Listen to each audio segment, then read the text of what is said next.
Si on veut vivre de son art, il y a des fois où on se pose cette question de « Tiens, est-ce que je pourrais peut-être essayer de peindre ça parce que je pense que ça me ramènerait plus de sous que cette série sur laquelle je travaille qui est très personnelle ». J'ai une artiste qui m'a contactée récemment et elle avait des questions par rapport aux tendances actuelles. Elle a remarqué que dans le monde de l'art, il y avait une espèce de croisement entre l'artisanat et l'art. Et comme elle avait différentes pratiques, elle se demandait, elle balançait un peu sur les deux pieds à savoir qu'est-ce qu'elle devrait choisir, parce qu'elle veut vivre de son art, etc. Et ce que je lui ai conseillé, c'est ce qu'on m'a conseillé quand il y a plusieurs années, j'avais cette nouvelle série que j'étais en train de peindre et je savais pas où la placer dans ce que je faisais. C'était quelque chose qui avait vraiment envie de sortir. Et en même temps, je me demandais, mais est-ce que ça va faire du mal à ma carrière? En plus, c'était un petit peu provoquant comme série.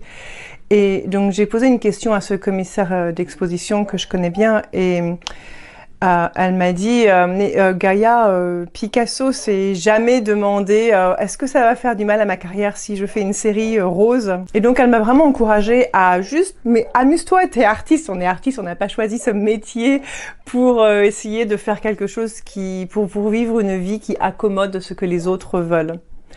Donc super important d'être authentique, de trouver sa voie, de peindre ce qu'on a envie de peindre. Pas seulement pour être vraiment soi-même, mais aussi parce que quand on va donner ça au monde, il y aura notre passion, il y aura notre amour, il y aura toutes ces bonnes choses qu'on donne au monde. Et ça va résonner dans nos toiles, ça va résonner dans le monde, et c'est la meilleure façon d'avoir du succès avec sa carrière. Bien sûr, si on est artiste professionnel, il faut appliquer, et ça je le fais certainement, un petit peu de structure et de stratégie autour de la façon dont on présente nos peintures, à quel moment peut-être on les dévoile, comment on les expose, et puis ça demande une certaine organisation. Enfin ça c'est vraiment juste pour la présentation. Mais sinon ce qui se passe dans le studio, ce que vous voulez peindre, il faut vraiment y aller juste avec ce que vous avez au fond du cœur et puis dans votre ventre. Si vous regardez sur cette vidéo sur YouTube, n'oubliez pas de me suivre si vous aimez bien les astuces et les histoires que je vous raconte de ma carrière d'artiste.